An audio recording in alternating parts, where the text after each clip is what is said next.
Good evening. I would like to call the Flint Board of Education Committee of the whole meeting to order at 6:30 p.m. Board members, I call your name. Please say present for the record. Treasurer Luna. Present. Trustee King. Present. Trustee Relaford. Present. Vice President Clack. Assistant Secretary Treasurer McIntyre. Present. Secretary Perkins. Present. Myself, President Mike Neal. 6 present, 1 absent. The board will now hear comments from the public. We ask that you state the reason for addressing the board and that you limit your remarks to 3 minutes on matter within the authority of the board and not address individuals. The presiding officer of the board shall have the right to limit the number of persons who may address the board on the same subject. Please state your name and your address first before speaking. Is there anyone from the public that wishes to address the board?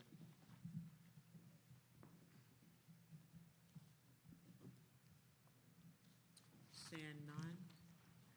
At this time, we will have a presentation and update on the renovation from Clark's Construction and our Director of Operation, Mr. Chris Henderson.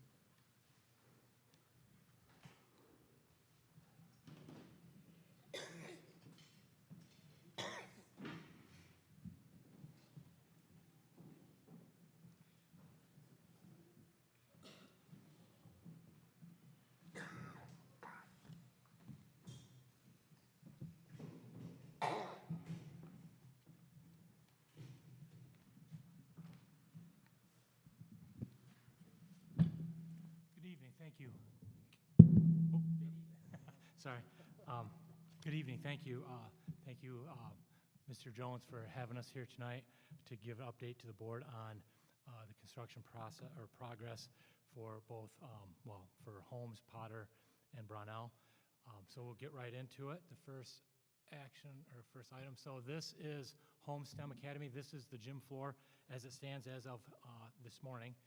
You can see we've got the floors pretty much finished. They got court striping to do, and the bleachers, as you can see from the update, the bleachers will come in December of '24. We've got the teal bleacher. The seats will be teal, so it's a special color. We're trying to coordinate now between the both contractors to make sure we have the right color so that we don't have one color teal. We don't want to have a shade off. So we're working on that right now. But the floor will be complete the 23rd. The equipment, gym equipment, so that's the scoreboard, the backboards, volleyball, all that will be installed by the 28th. Then there's some miscellaneous things within homes that need to be completed that'll be done by 9/6, which includes there's a couple doors that we need to put in that were code requirement things that we found during building inspector walkthroughs. There's some access control things that we're working out right now with the trade partners and in each school building to work out badge access and make sure all that's working properly. So we're working on a few items there. Our next slide is Brownell. So that was taken as of this morning. That's Brownell's floors installed. Right now they've got the gym lighting going in, and then there's some wireless access points that need to be installed in that in the gym. So right now the flooring is scheduled to complete there on 9/2. Equipment will be done on the 28th. The bleachers will be installed the week of October 28th, which is intersection.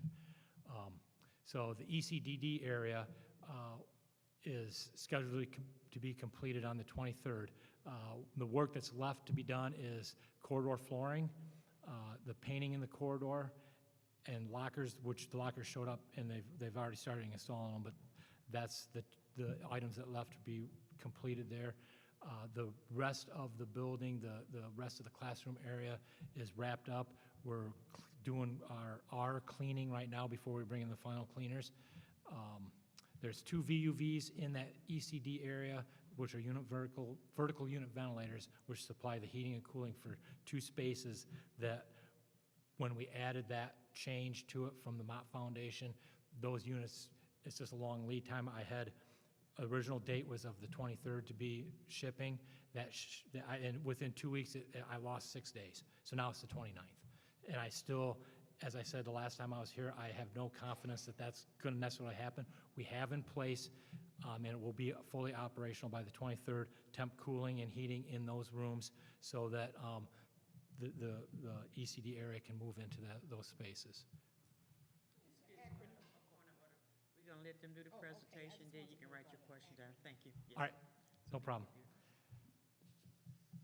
Then, so at Potter, the gym floor is installed. They're getting ready to start sanding it today.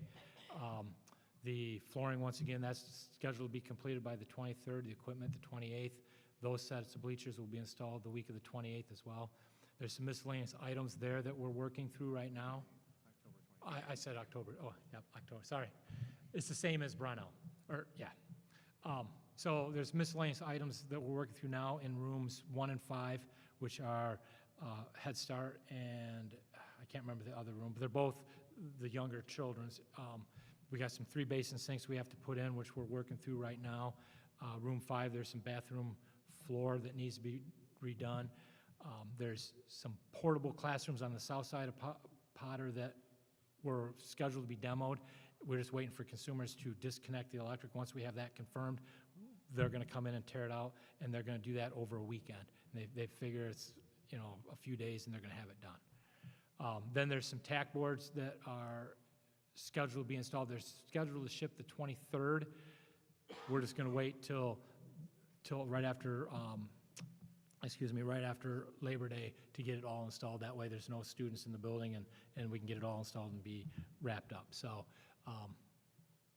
then currently, snapshot right now, as of the end of July, there's $33.4 million worth of work in place. So it's 90% done. Bid Pack 11, which is the gym floors, equipment, and bleachers, that's well underway. Bid Pack 12, which is the PA system for DTM Southwest, Freeman, and Eisenhower, that was awarded last month. That's scheduled to start in September with December of 24 completion date for those schools and the PA systems in those schools. With that, I want to thank you, and I'll open it up for questions. Thank you. Anyone have a question? Yeah, I want to know what the acronym ECDD stood for. Early childhood. Oh, okay, development, okay. Development. All right. Madam Chair. Yes. Hi, gentlemen, how are you? Good. Good. I may have missed this, but why is Brunel and Holmes still in there? What happened? I may have missed it. So Brunel, in late May, we added over $1 million worth of work to that ECD area, which was the money from the Mott Foundation to enhance that. Okay. When we added that, there were a few items that were then delayed because of that. The biggest one being that we had to resubmit the fire alarm system to the state and the review process. So that changed the fire alarm panel, which then pushed the delay.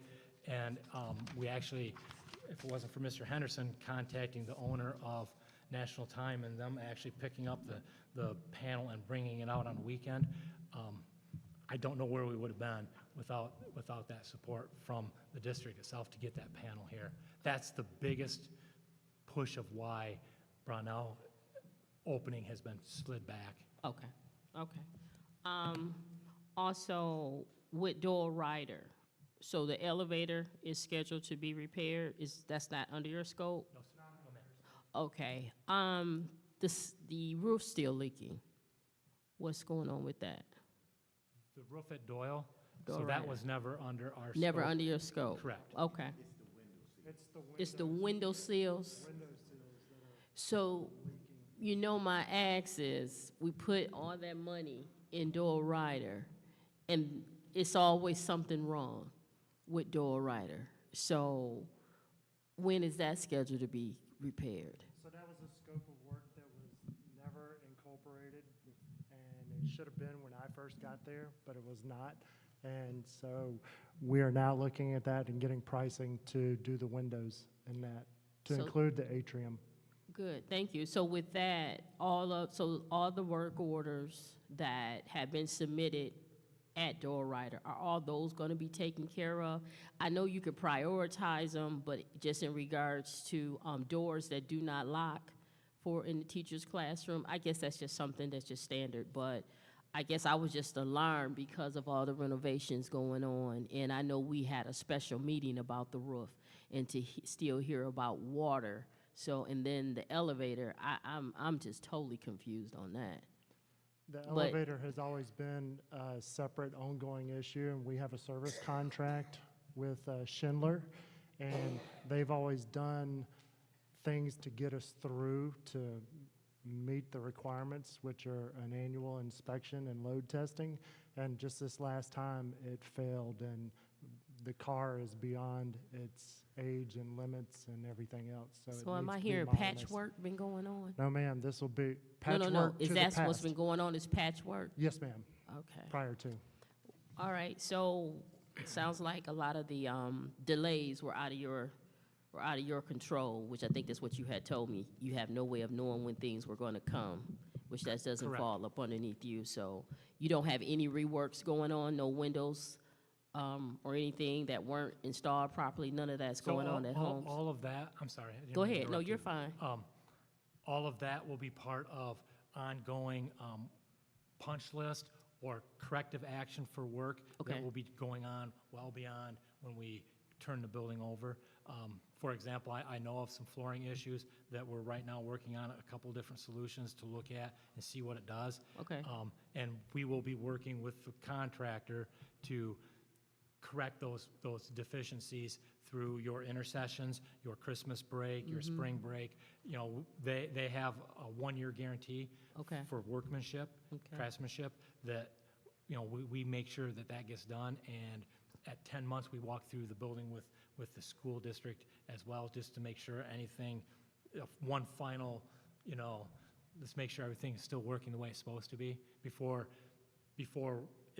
that's done. But you also have warranties with certain products that can range from 2-year, 5-year, 10-year. I mean, a roof warranty is a 25-year warranty, so you have different warranties that the district will still have in place. Okay, thank you. I'm satisfied. Thank you. You're welcome. Are there any more comments? One thing. So I just want the board to hear that the gyms can be used regardless of not having the bleachers. Correct. So when you turn over the gym in the month of August or September, I think you said August. The end of August, but yeah, by the time students come back, right. Sorry, my mic's not on. There we go. But we will be utilizing the gym, and scholars will be able to use the gym. Correct. Okay, I just want to make that plain. We don't have to wait till December. Yes, you will be able to use the gym, yes.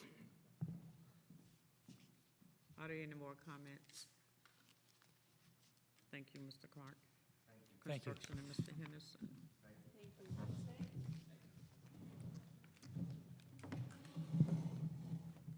I now turn the floor over to trustee King for the human resource portion of the agenda.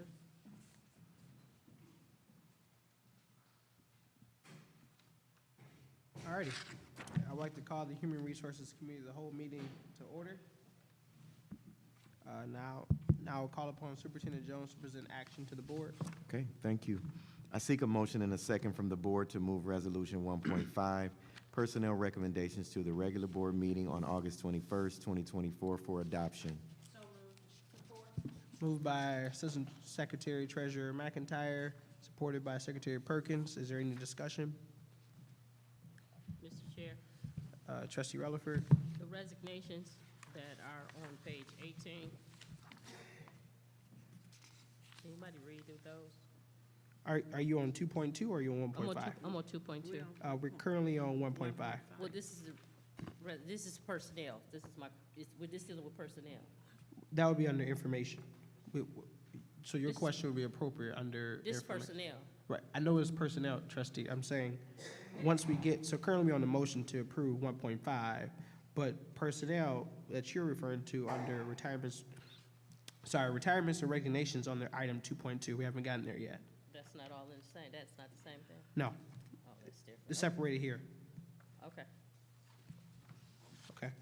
All right, is there any other discussion on item 1.5? All right, seeing none, we do a roll call. Treasurer Luna, Yes. trustee Rutherford, No.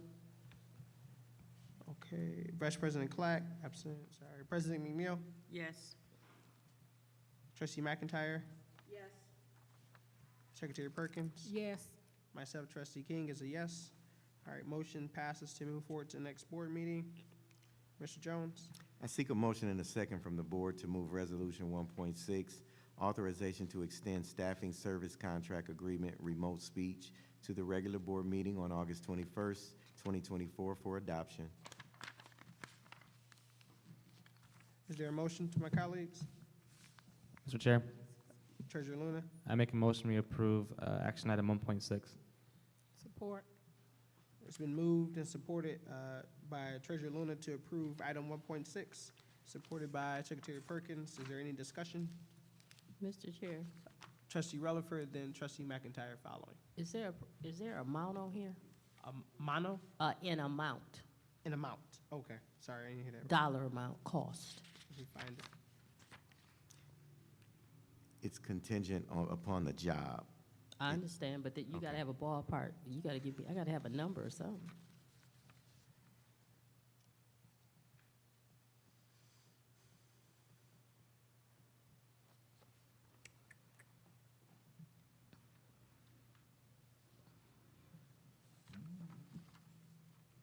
I'll help you, it's not on here.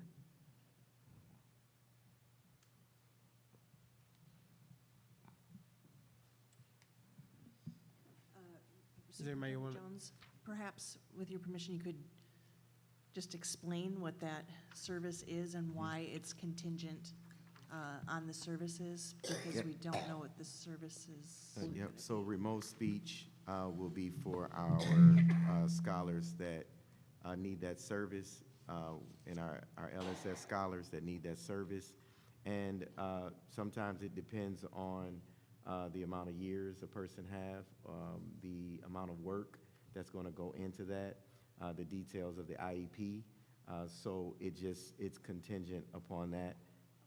So that's the way I can answer that for now. But if we want more information, I can make sure Ms. Takesha is here next week to give more information. And if I may follow Trustee up. McIntyre? So just to make it clear, this isn't like a carte blanche pass to just, assign anybody at any time for anything. These are policies and procedures that we have in place to follow IEPs that are recommended or mandated by the state. So it's not like this is just a free-for-all. This is something that is necessary and is a legal requirement for us. So I think I have complete confidence that there's nothing untoward about this particular proposal, and that we need to move forward with the business of the district. All right. So- Mr. Chair, can I finish? Oh, I'm sorry, I didn't know you were I really wasn't. Okay, go ahead, Trustee Relaford. I thought you were done. I apologize. That's My fault. pushback on not having an amount, I do believe in the past that there was an approval, does someone need the floor? That there was approval of something, and it ended up being at least 4 times of what it should have been. So that's my concern. So if I see the word general fund budget, we're pulling out of the budget, we should have some type, we should have at least, as it comes to these services, let me just say this, these services are not new. You can pretty much see what they're going to cost, what they have been costing in the past. So I just need a number. I just can't see us approving just a blank check, because that's what it is. Got you, so, Trustee, got you on next. So that's just my ask. Please provide a ballpark. No more than, no less than. Okay. I just think that's just fair, and that's just being very financially responsible as it relates to services. Thank you. I am finished now. Okay, sorry about that. Trustee McIntyre? Oh, I'm sorry. $68 an hour is on page 13. So if that could, see, that lets me know that a figure could be put together. So, My ask is, if I'm approving the number, do you want to talk? Do you want to talk? Me? wait, I just keep hearing Well, her you talk. always hear it. That's I hear just you. rude. That's just rude. That's rude. I'm glad you know what Mr. that Chair, word is. My Mr. colleagues, Chair, to my colleagues. Mr. To Chair, my colleagues. I'm still, You got the floor. okay. So here on page 13, you see $68 an hour. Yes. So if that figure can be there, we should have a figure here, So, give or take, not to exceed. to understand my trustee, you would like to hear not to see not to exceed on a document. A number. Correct, a certain amount, yes, sir. Gotcha. Thank you. All right, trustee McIntyre. Well, I can appreciate my colleagues' concern for fiscal responsibility. On the one hand, if 100% of our students have IEPs for speech therapy for so many hours per week, we can't foresee how much it is going. We just have no idea what is going to be required of our student population. We just have to provide for the fact that if speech therapy is mandated, that's what they get. And I think that, again, and I think Trustee Relaford pointed it out on page 11, it's there. It's not going to be, out of pocket for these services. We need to move forward with the district. There's no feasible way we can put a number on this and say not to exceed this, because theoretically, we could get 5,000 students enroll tomorrow, and 5,000 students who completely need 40 hours per week of speech therapy. Theoretically, there's no way of foreseeing that, so we need to move forward. Thank you. Thank you. President McNeil. Thank you, Trustee McIntyre. We will not be getting a ballpark figure because with $68 an hour, she explained it very eloquently. This is not about what the board wants, this is a requirement. You never know what you're gonna have until we get these students in here, get them enrolled.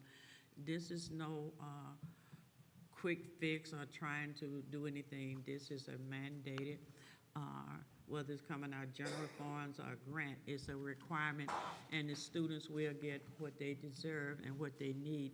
And I don't think we need all of that other stuff because it's gonna speak for itself as we go along. Down the road, you will see what this cost would end up at. All righty. It's Mr. Chair. All right, for your second round, go ahead, Trustee Relaford. With all due respect, I would expect that.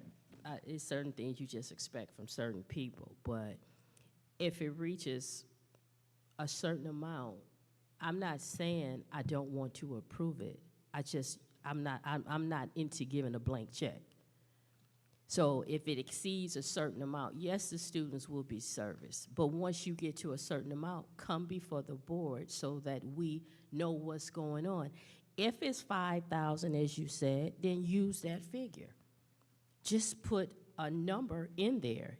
I would rather you go above than go below, but you just can't come before the board without a number and want us to approve it. The services are going to be provided, of course, but we just need to have some type of framework, what we're looking at. That's just my ask. Thank you. All right, Trustee McIntyre, do you want to comment? Did you still want to? Thank you, Chair. I call the question. All right, motion has been called to question. Is there support? Support. All right, it's been supported. All right, the motion on the floor right now we'll be voting on is to call to question. Treasurer Luna, Yes. Secretary Perkins, Yes. Trustee McIntyre, Yes. President McNeil, Yes. myself, Trustee King, yes, Trustee Relaford. Yes. All right, motion passes to call to question 7-0. All right, now currently we'll be voting on. Oh, sorry, 6-0. Sorry, I was hoping. Yeah, my bad. 6-0. I apologize. Now we'll be voting on 1.6. Yes. All right, gotcha. Trustee McIntyre, Yes. Secretary Perkins, Yes. President McNeil, Yes. Treasurer Luna, Yes. Trustee No. Trustee Relaford, No. myself, Trustee King, yes. Motion passes 5-1 to approve item 1.6. Mr. Jones? I seek a motion and a second from the board to move Resolution 1.7, authorization of student loan repayment program, to the regular board meeting on August 21st, 2024 for adoption. So moved. Support. Been moved by Trustee McIntyre and supported by Treasurer Luna. All right, is there any discussion? Yeah, I had one question for Mr. Treasurer Jones. Luna? Yeah, Mr. Jones, so when I read this resolution, it says this is for mostly all school employees, but then it's just an MOU with the UTF, so I'd assume you'd come back with the other unions at some point, right? Correct. Okay, thank you. All right, is there any other discussion about Mr. item? Chair, Trustee Rutherford? is this just for certified teachers? It's for certified teachers, librarians, Great Start Readiness programs, speech therapists, occupational therapists, physical therapists, school psychologists, guest teachers of the board. Did you say guest teachers? Yes. So are guest teachers certified teachers? They're not certified teachers, but Okay, that was why I asked, is it just for certified? My reason for that, sir, is they don't get certified, but they're getting the benefits as if they were certified. So this program has originated from the federal government involving $225 million to support those teachers that are having those student loan debts. So that's to help with the student loan debts. So it's not a matter of just our teachers union, it's the student loans to keep folks in the education, to move them forward and to progress them into being a certified teacher as well. So it's a general support of the federal government to release funds to help with the student loan debt. I So understand. we need to make sure that we do an MOU to give those funds to our teachers in our UTF. Teachers that are in the UTF, so is that specifically outlined? Because in some areas where it's vague, I can't foresee a person that's not legally that's not an employee of the district, but being a guest teacher, they're in the union, they're getting the benefits of it. So I think that our thought of guest teachers in the conversation we're having right now is based on what we used to have. Okay. But if we do have any teachers that come in that used to be a teacher or retired and they are a guest teacher of the district, it's another term. That's another way to think of it. I think what you're thinking about is those teachers that we used to have that were in the guest teacher program that are no longer in the guest teacher program. But if a guest teacher has a certification, that's a certified guest teacher, so that puts them in a whole different bracket. My Well, concern if is a- certified teachers. If you're a certified teacher, you have your certification to teach. And the goal of this is to help relieve debt of those that's in the educational field, according to this MOU, which is for teachers, correct? It's not just for teachers. This MOU is for the teachers. This is, am I It's not reading this no, right? No, number two, pursuant to article, if you look at A, it tells you who it's for. So the teachers union represent these people, or they just represent teachers? I'm just asking for clarification, sir. So this particular, the United Teachers represent themselves, but yes, we have Great Start Readiness teachers. We have counselors that are in our teachers union. So yes, it represents those folks that are in this MOU. It represents what what the federal government is doing represents all of these people. So these people don't necessarily have to be employees of the district. We would only be giving this to employees of the district, people that we employ. Okay, so do we have social workers in the district We do have social workers in the that are district, paid with us? but they're third party. Okay, so this is why I'm asking this question. So is it for third party also? It's for anyone that fits in the federal guidelines. Oh, I guess what's throwing me is that it's coming from the teachers union. So Because- if it's just something, hear me out, sir. When it's the MOU coming from the teachers union, that right there identifies certain individuals. But when you see what this entails, these individuals are out, these occupations, professions are outsourced in the district, correct? third party, if you will. That's just what's concerning to me. I just don't want us doing something that is not a part of our district. If they're not our employees, then that right there should be something completely different. That's just, if I'm incorrect, someone correct me, but from my understanding, we are going beyond the scope. Thank you. All righty, is there any more discussion? All righty, we'll be voting on to move item 1.7, sorry, make sure I get back. 1.7 to the regular board meeting. Secretary Perkins? Yes. Trustee McIntyre? Yes. President McNeil? Yes. Trustee Rutherford? No. Treasurer Luna? Yes. Myself, Trustee King, is a yes. Motion passes to move this resolution to the next board meeting. 5 yes, 1 no. This is crazy. Mr. Jones? I seek a motion and a second from the board to move action item 1.8, letter of agreement, competitive event scheduling position to the regular board meeting on August 21st for adoption. So moved. Second. Moved by Treasurer Luna, supported by Trustee McIntyre. Is there any discussion?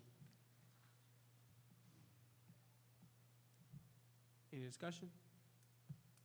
All right. Seeing none, we're moving to roll call. Secretary Perkins? Yes. Trustee McIntyre? Yes. President McNeil? Yes. Trustee Rutherford? No. Treasurer Luna? Yes. Myself, Trustee King, yes. Motion passes 5 yes, 1 no. Motion passes to go to the next board meeting. Now we'll be on item 2.2. Mr. Jones? In your packet on page 18 is information, item 2.2, retirement, resignations, and other. Do any board members have any questions? Trustee Rutherford? Did any of these individuals do an exit interview? I will get with the HR department and get that back to you all in email. I thought, if I recall, that was a part of a subcommittee meeting that we had asked, because with individuals, you know, that way, whatever is going on, we could kind of curtail it.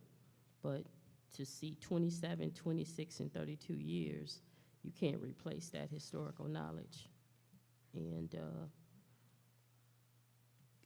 you got 2 leaving 1 school, Freeman. It's interesting. No further questions? All right, so seeing no further questions, I close out the Human Resource Committee of the whole meeting, pass it to Treasurer Luna. Thank you, Trustee King.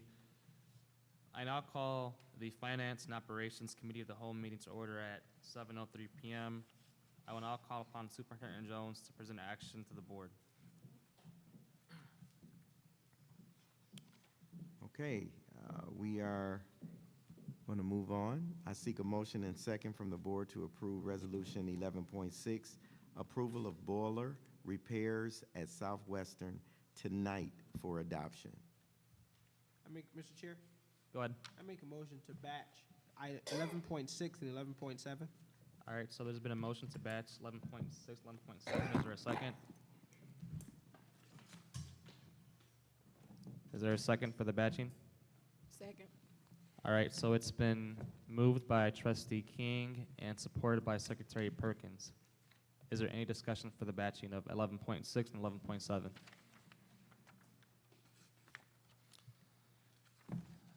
All right, seeing none, I will now conduct a roll call vote for the batching of the 2 items.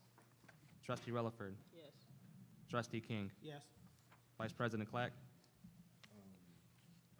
Goes for batching. Is that a yes? Sure. All right. President McNeil. Oh, no, I have no questions. What was that? I didn't hear you. No. No? All right. Trustee McIntyre No. and Secretary Perkins. No. All right, the motion to batch 11.6 and 11.7 passes 4-3. Mr. Chair, Go ahead. I make a motion to approve the batched items. All right. Second.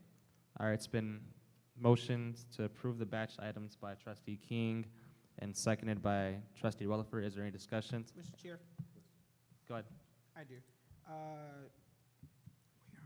Sorry, make sure I speak into this thing. We are dealing The emergency repairs of elevator at Doyle Ryder, could we just speak to both of them real quick, right? Yeah. So it wasn't just the fact that I just want to approve it tonight, but that is the fact. But I do want you to talk about it.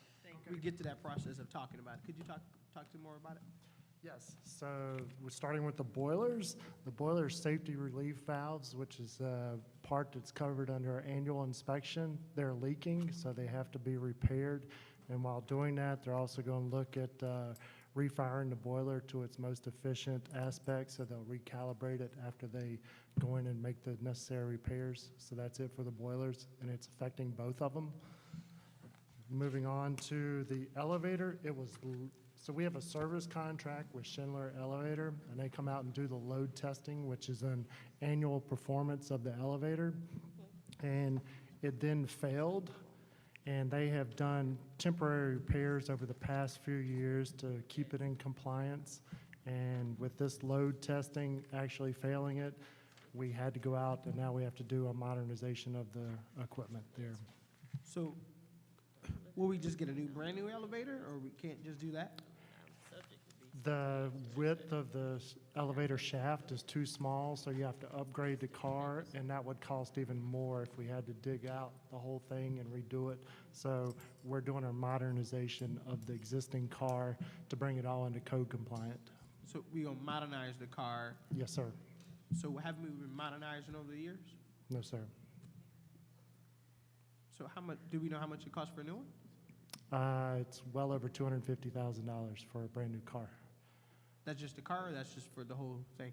It's about the whole thing, but also we'd have to determine how far we'd have to dig down into the elevator pit to see if there's water infiltrating into that pit area for the hydraulic arm. Okay, I'm sorry. I read this. I thought I was under the assumption that maybe I didn't read the right way. I thought this was going to be a new car, a whole new cart. So this is just updating the current cart. It's updating, but it'll have all the necessary features, and it'll look like a brand-new car on the inside, but all the safety items will be upgraded to current code. Got you. So the problem is not the behind the scenes of the car, it's the car itself. It's the car So we just itself. okay, got you. All right. Okay. Got you. Any more questions? Go ahead. So I seems like I remember talking about an elevator, but now that I think about it, was that at the administration building that we voted on a couple months back? We have done some upgrading on the elevator, the freight elevator at the administration building as well. But this one in particular is for Doyle Ryder. Right, so this is when we spoke the last time about the administration building. Yes, sir. Okay, I just wanted to make sure. Okay. President McNeil?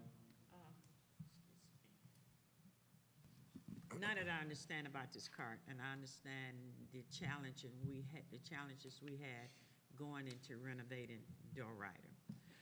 That's probably before the new board members came on, but we knew that there was gonna be a lot of challenges, and that elevator was one of them as well. And it's because it's just like repairing an old car. And when you fix something new, something else go bad.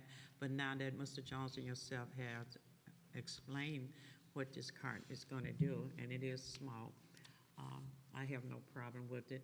And sooner or later, something else is gonna go wrong, because Doyle Ryder was not built from the ground as a school. It was turned into a school. And you have to know the history of that building prior to that. And that's why we're having so much complication, I believe, because it was never designed from the ground up like this was designed as a school. Doyle Ryder wasn't. So I have no problem with approving these tonight, because I know it's essential, because you have the kids that are handicapped. They cannot go up the stairs, and they're having problem serving the students the food in the elevator. So it's not like we're trying to rush anything. The goal is the better outcome of the students. And if it costs us more, but those children that's handicapped or have issues, we need that elevator, not just for students, other staff as well. And we have to have ways to get food to different floors. Everything, the elevator requires it. So I'm not going to hold this up for tonight. Any more questions? So Mr. Chair, we'll do Mr. Chair. Trustee Relaford, McIntyre, and Perkins in that order. Okay. Mr. Henderson? Yes, ma'am. Off the top of your head, how much money did we put in Doyle Ryder? How many We millions? spent about $5.3 million. 5.3 million. With almost 500 students in that building, I would just like a brand-new elevator. Because the more you pour money in it, you're gonna have to pour some more money in it. Piecemealing it, I don't care for piecemealing. When we have the funds to put a brand-new elevator in there for the students, that school is at capacity. And to have an elevator that might work and might not work. So we know what we have when we put a new one in there. So to me, I'm not one for cutting corners when it comes to the students. The money is for the students. The students are going to directly benefit. And that's one of our high visual schools. And I think everything about that school should be top-notch, including the elevator, if I could just be totally honest. Thank you. Trustee McIntyre? Yeah, so I'm going to shift gears a little bit.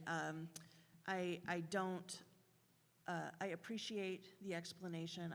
That really was helpful for me because I didn't have, it filled in some of the gaps of the questions that I had reviewing this packet for the board meeting tonight.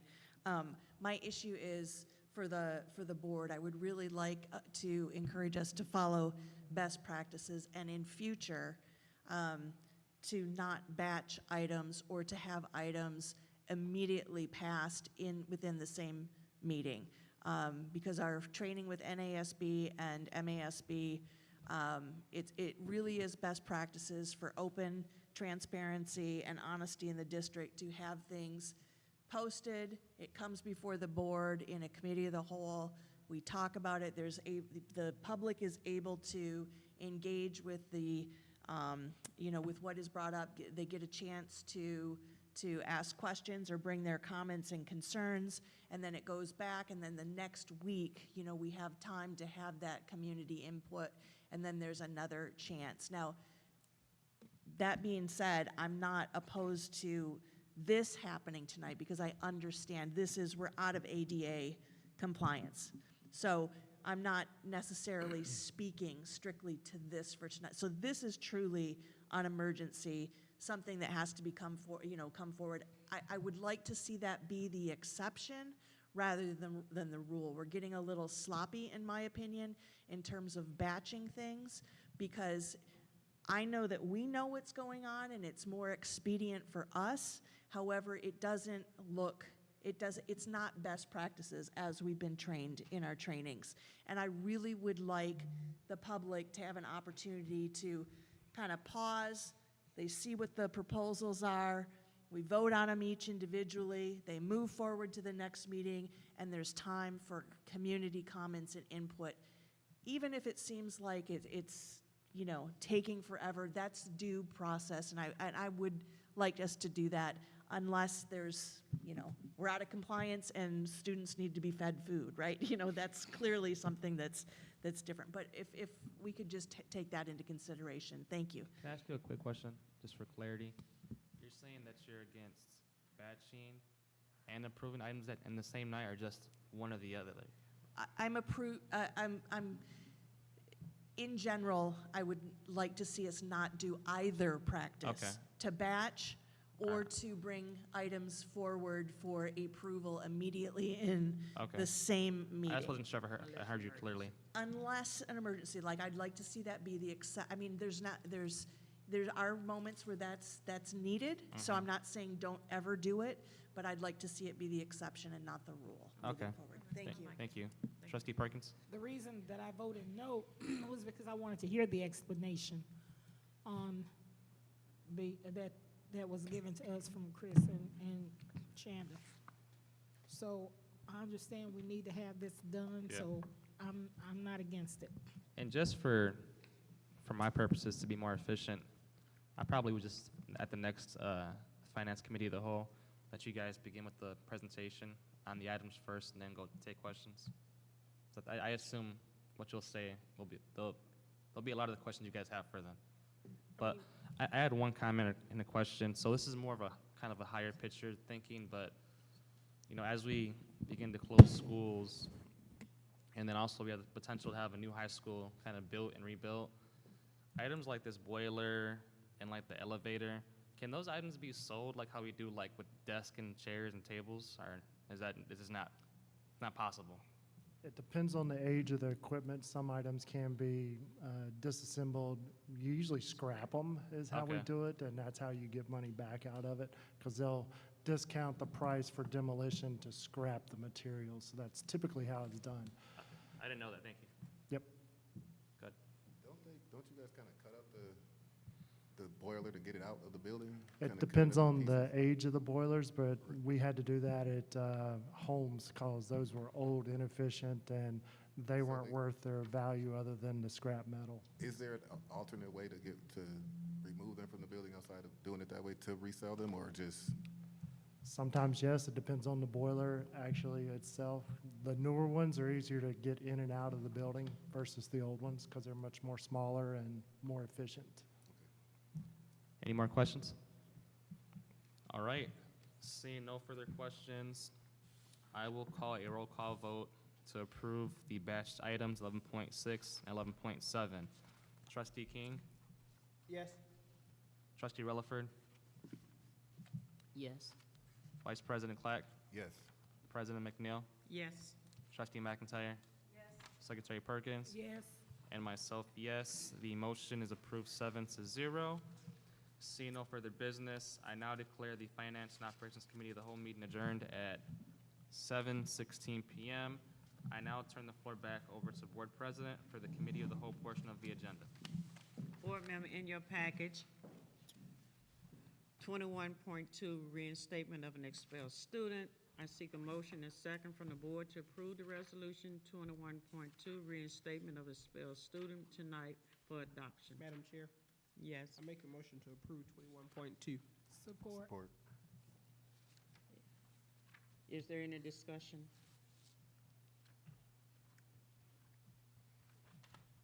Seeing no further discussion, the motion to approve resolution 21.2, reinstatement of an expelled student, will be conducted by a roll call. Board members, as I call your name, please say yes or no for the record. Secretary Perkins? Yes. Trustee McIntyre? Yes. Vice President Clack? Yes. Trustee King? Yes. Trustee Relaford? Yes. Trustee Treasurer Luna? Yes. And myself, McNeil, yes. 7 yes, 0 no. I now turn the floor over to Trustee McIntyre. I would like to call the Academics Committee of the Whole meeting to order. I will now call upon Superintendent Jones to present action to the board. Thank you. I seek a motion and a second from the board to move Resolution 25.1, authorization to purchase middle school reading intervention curriculum, to the regular board meeting on August 21st, 2024 for adoption. So Madam moved. Chair, Sorry, I didn't get recognized. Go ahead. Yes. I make a motion to approve 25.1. Support. It has been moved and supported properly. Is there any discussion? Yes. Could you kind of give us a little short background on something, what you know about it? Yes, I'd like to call Ms. Fields up to.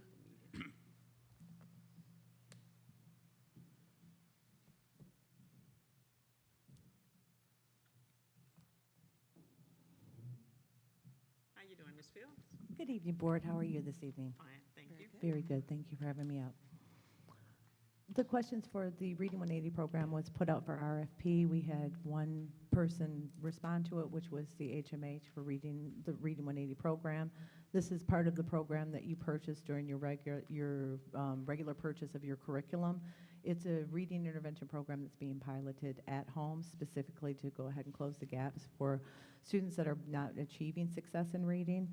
We have 44 students that are over there right now that have emerging language skills, and in the Reading 180 program, there's a system called System 44, and those particular students would engage in that.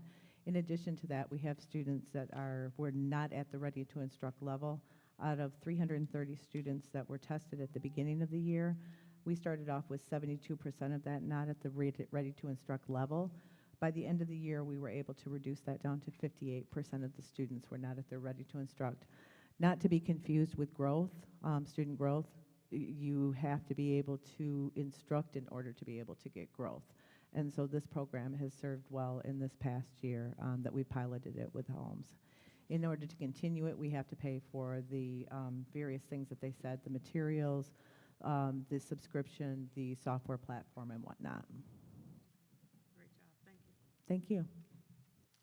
Are there any additional questions? Thank you, Ms. Fields. Thank you. Seeing no further discussion, the motion to move Resolution 25.1, authorization to purchase middle school reading intervention curriculum to the regular meeting for adoption will be conducted by a roll call vote. As I call your name, please say yes or no to approve this motion. Point of information. To the chairperson. So I had made the motion to approve. I don't want us to vote on the wrong concept of moving to the next board meeting.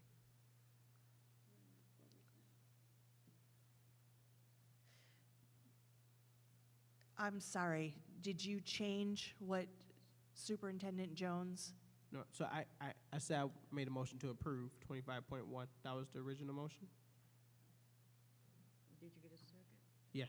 Yes. That's why we had did the discussion, and we're being the vote now. So the motion is to approve it now? Yes. Okay. Not to move, excuse me. not to move. Correct. The motion to approve Resolution 25.1, authorization to purchase middle school reading intervention curriculum to the regular meeting for adoption will be conducted by a roll call vote. At this point, I would like to, because I didn't catch that. And so I would like to make a statement. Again, it's not best practice. I really wish that we would not be doing this. We need to have time for community input and for people to come forward. So I will not be voting for this tonight. I'll explain to my colleagues some of my rationale, my thinking, even to the community that's watching, right? This is a posted meeting that our community can either tune in or attend in person through trainings, right? Like, this is our meeting that we have. The public can inquire. 100% they have access to the information. It's not like we do nothing secret. Yes, I understand that there's been a process of, moving that, but in my opinion, most of these items that I see, that I look at, those things could just be approved and they can just, make it more efficient for administration to do their job. Like, just get it done. There's no point of waiting a week for basic finance things, finance and personnel and academic things, right? Like that, in my opinion, the public have access to come here. It's not like like I said again, not like we're in secret. The public can have input. We've seen the public multiple times throughout so many meetings come and have input on certain items, or they express their disdain for something that we've done. Like, they know where we are. So, if my colleagues don't want to approve it tonight, okay, I'm okay with that. Make a motion to approve it to the next one. But in my opinion, I will be making a motion to approve. Thank you. Any other discussion?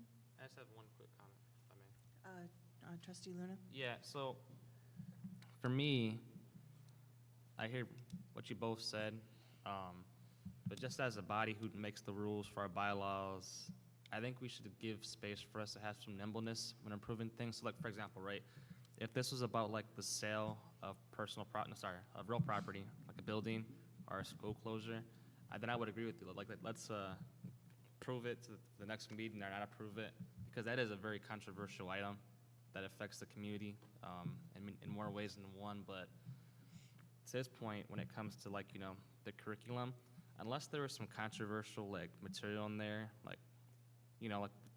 talks about sorry, it's been a long day, but some of the stuff that's been going around the country when it comes to how we teach race and stuff like that, then I would be open to doing it for the next meeting. But I read through it and it wasn't too controversial. It's pretty clean cut, so I think I'm cool with approving it tonight. But I do hear your point. I wanted to acknowledge that piece. Okay. Dr. McNeil? I would just like to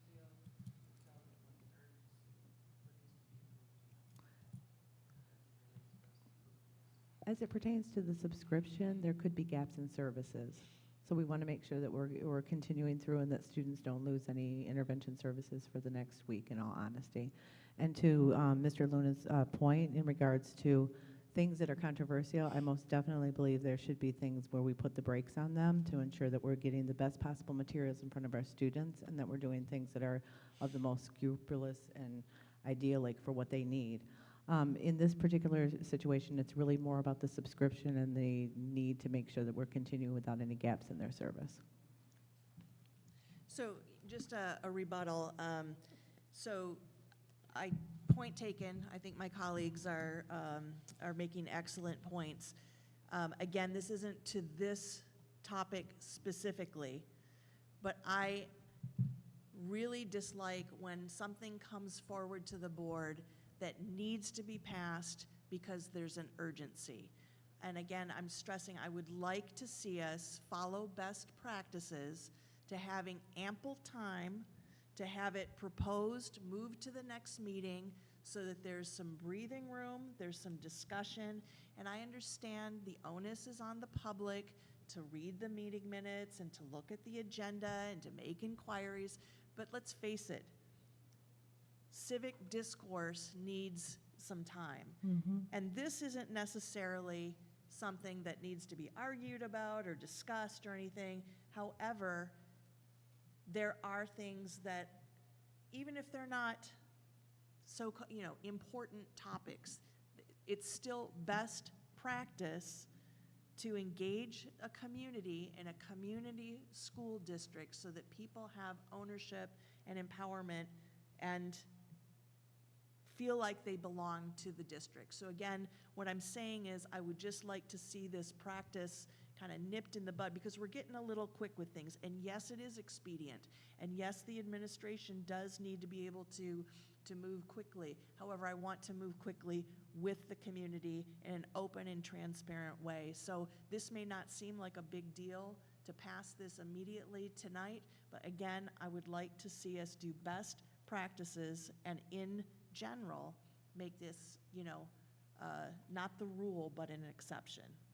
Thank you. Appreciate it. So, seeing no further discussion, the motion to approve Resolution 25.1, authorization to purchase middle school reading intervention curriculum to the regular meeting for adoption will be conducted by a roll call vote. As I call your name, please say yes or no to approve this motion. Secretary Perkins. Yes. President McNeil. Yes. Vice President Clack. Yes. Trustee Rutherford. Trustee Treasurer Luna. Yes.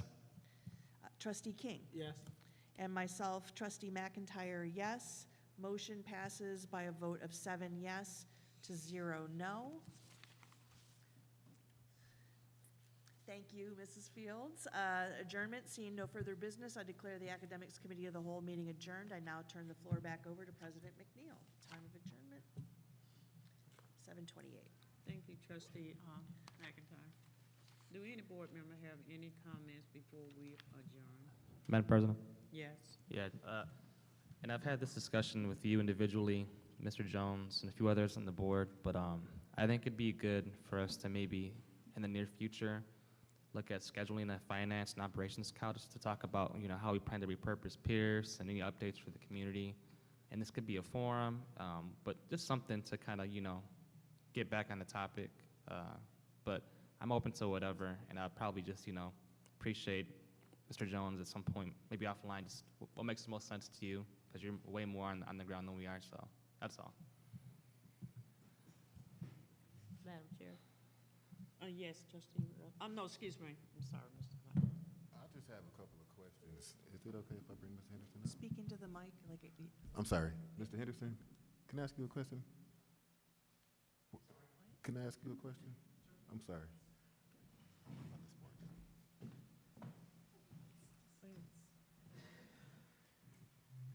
We can't do that on.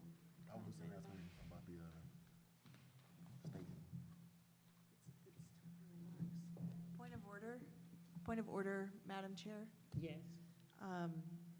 This is Section E, remarks from individual board members. It's not time to call staff up and ask them questions with all due respect to trustee Clack? And that is true. However, Mr. Clark, you can Mr. Henderson. Either Mr. Henderson or Mr. Superintendent Jones, either one can Yeah, answer what you I can just have some very make a simple, statement to basic Mr. questions about. Jones. So the last we spoke, or I remember, through you, President, Madam Chair, to Superintendent or Ms. Henderson, there was surveying being done over at Northwestern. I'm sorry, surveying on how much of the property actually belonged to the Flint Community Schools. Is that correct? A survey was done by Plant Moran, yes. So are we okay to move forward, or where are we now with the whole project as far as the, A project at Northwest yeah, in relation to the stadium? the stadium, that would have to have funds allocated for that. We did that, didn't we? So, yeah, there's been a lot of conversation since Conversations. the last conversation about making sure, there's some things that have taken place as it pertains to some positions that has halted some of that work, but I think that this conversation should be, I think we need to discuss this at a different time, because it involves some other people that are no longer with the district, and halting that work to get past some of that work was necessary. So I wouldn't say that this is the opportune time to have that conversation over the floor. I think that this should be part of our finance as a whole under, I didn't Whenever know you- there was a hole, though. yeah, that we can, there's a good Yeah, question, that we can carry this out on the finance as a whole as we talk about repurposing, doing things like that. What are your thoughts? Sorry, Mr. Henderson, I just didn't know that we were holding one. There was a whole big old hole. I didn't know that. Because we're creating another agenda item in the midst of a comment. Yeah, I wasn't trying to be, Right. too technical. I just, while we were here. Yeah, that's fine. Trustee Rutherford, Yes, ma'am. you gonna say what you're supposed to say? Yes, I wanted to, you can go, Mr. Henderson. And Mr. Clack, the board did vote, there was a vote from the board to, we did have conversation, let me say it like that. We did have conversation about setting aside funds, but the board did not vote that through to set aside the $5 million. We did not get the vote for that. We set the conversation to the side. We went back and looked for the vote, and the vote was not there. So there is more conversation to have on that to move forward with that project. So we will do that. But to answer, let me go ahead and answer. Okay. So I reached over to Trustee Melody, and that particular contract and program for the $225 million is just for certified teachers. I just want to be clear. So I was reading the next document, which was about the competitive sports person, and that had information about other people and working with that. So I just wanted to correct that statement that the $225,000, $1 million is for certified teachers. Okay. Thank you. Any more comments are? I have a comment. He told me he was gonna say that, so I just wanted to give him that space. I would definitely want to make comments in regards to the violent July that we just endured, and you need a good school district to combat a lot of the violence that we, as residents of the city, has endured the month of July. To lose 5 teenagers in less than 30 days due to gun violence, I think that requires some attention and definitely immediate action. I asked the board to think about what we can do as a district to kind of curtail some of that, see what's available, what services are available to the particular families, because after a teenager passes away, their friends go through their neighborhood goes through, their family goes through.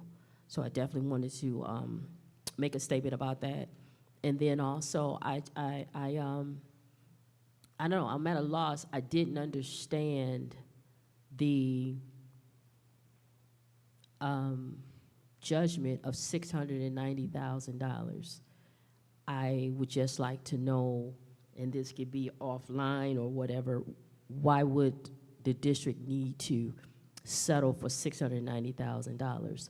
Because whatever happened to where the district is responsible for paying one individual that amount of money, we need to make sure it doesn't happen again. So I would just ask that that information be made available to me so I can read it, so that I can understand it. And I'm looking forward to a new school year, definitely going to be more centered on students, which that's the purpose of us being here, and definitely as it relates to scores.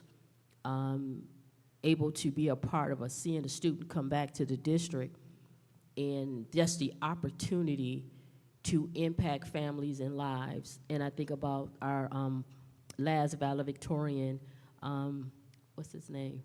Mackay Brown. I definitely want to echo his name because he is definitely a good model for Flint schools.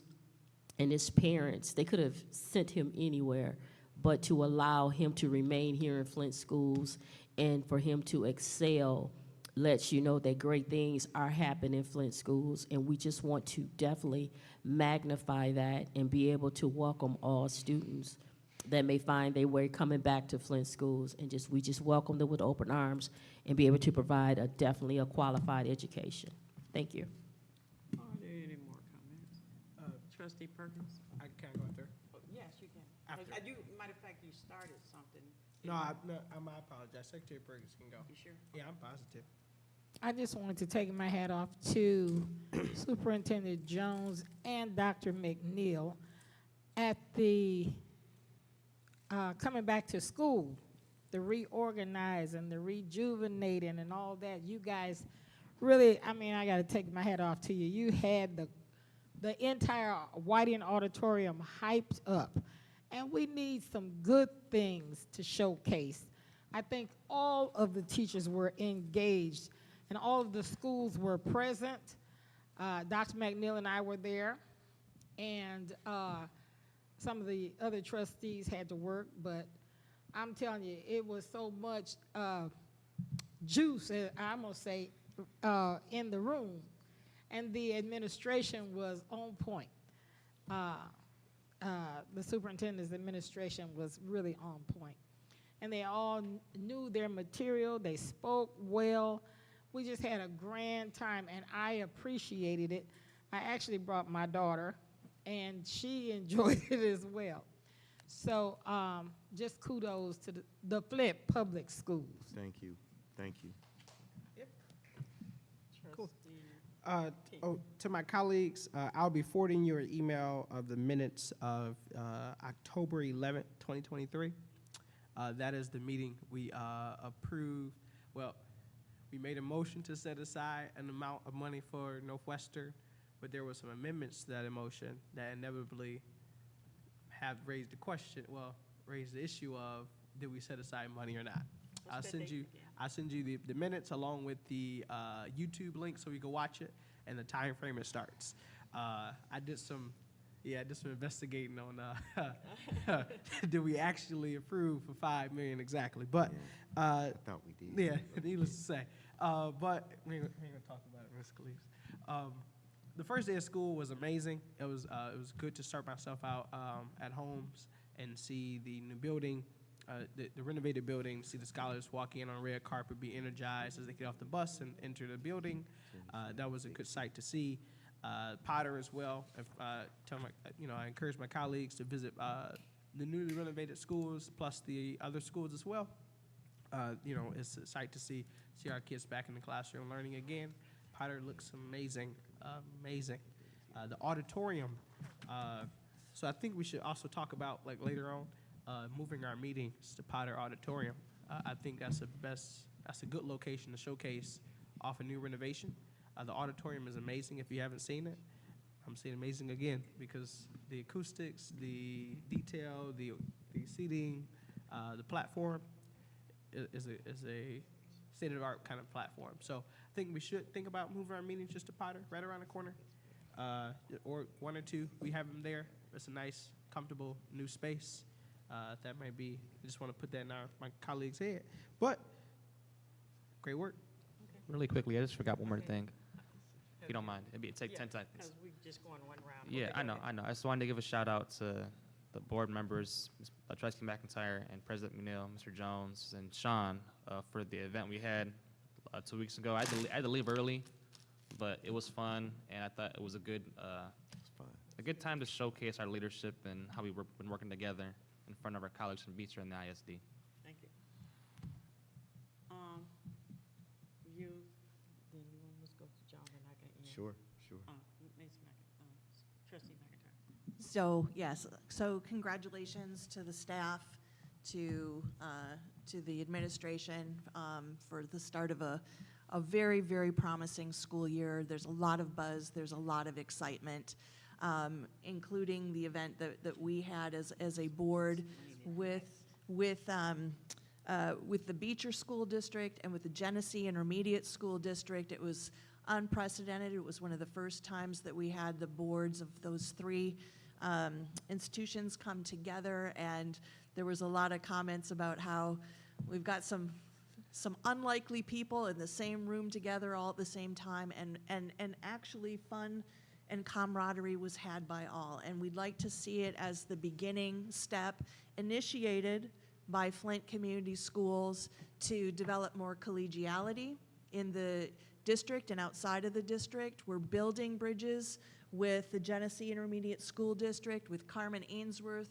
with Beecher and other districts throughout Michigan, and in fact throughout the country, with our attendance at conferences and the connections that we're making and the different things that we're encountering and being exposed to move the district forward. So I'm really encouraged by that. We actually had people who if I can speak plainly, who didn't like each other at all, sitting across from each other at tables and actually getting a chance to talk, to laugh, to have some good charcuterie at Queen's Provisions, and in spite of our differences, to come together for the betterment of education, for public education, for open education, because that's what we're all here for. And at the end of the day, we do all want what's best for our communities and our school district and our kids. So I just wanted to give a shout out, and I'm really excited for the start of a new year. Okay, so I've said that. Now I am no longer muzzled, and I am no longer beholden to be quiet about court proceedings that have transpired. And since it seems to keep coming up, and there's a lot of whispers and innuendos about $609 or whatever the $600-some thousand, Flint schools did not have to pay $600,000 to a previous school employee. So let there be no mistake that that is false. That is not true. It did not happen. And the settlement is that we had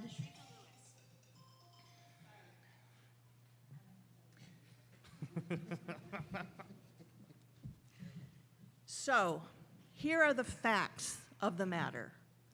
The Flint Schools has an insurance agency because we have insurance in case we get sued, in case there are any lawsuits, in case there are any accidents. All companies have this, all school districts have this.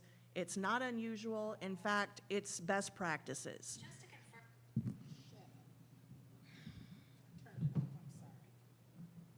Throughout the last few decades, in fact, more than a few decades, it has been the practice in this district for people to bring lawsuits against the Flint City or the Flint Community Schools, and often they are frivolous and unwarranted and unmerited.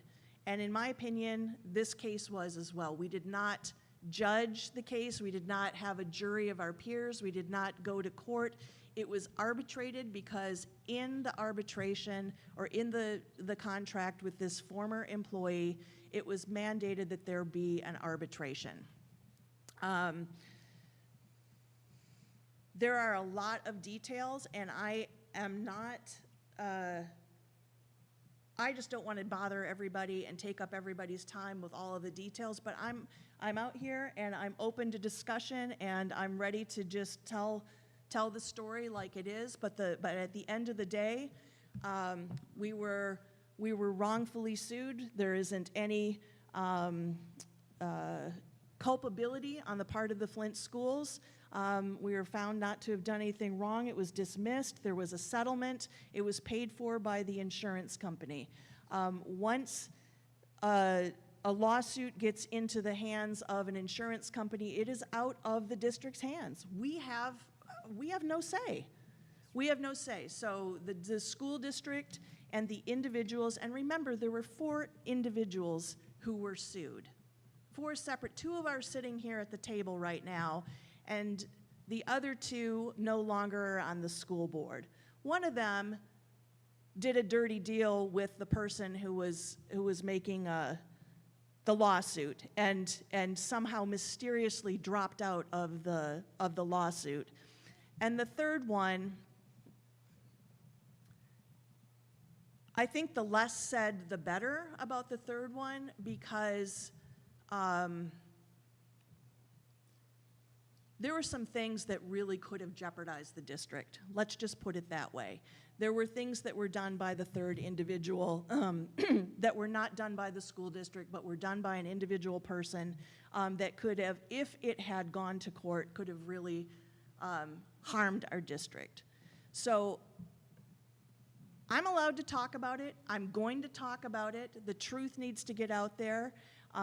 If you weren't there in court, if you don't know what happened, then honestly, you need to shut up, because you don't know, and spreading misinformation and disinformation is harmful to our district.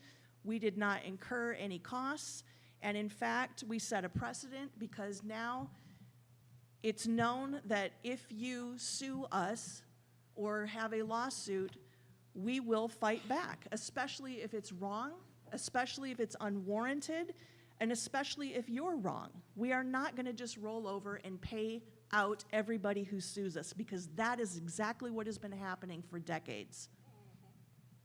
We have never gone to court over a lawsuit. They've all been settled, and it was known that Flint Community Schools was if you wanted to get your golden parachute or your handout or your handshake, you could just bring a lawsuit and it would get settled. End of discussion. Well, those days are over. Those days are absolutely over. And I'm going to leave it at that, but this discussion is not over, especially if there is more public discourse and if there's more talk about this with incorrect facts, because I am not going to be silent about this. Thank you. Thank you. Well, Mr. Jones, you want to? Yes, I just Proceed. wanted to let the public know that they're all invited to our community outreach event on August 24th, 2 p.m. to 6 p.m. at Houston Stadium. We have activities for our scholars. We have activities for the young people. We have games and prizes. We also have free food.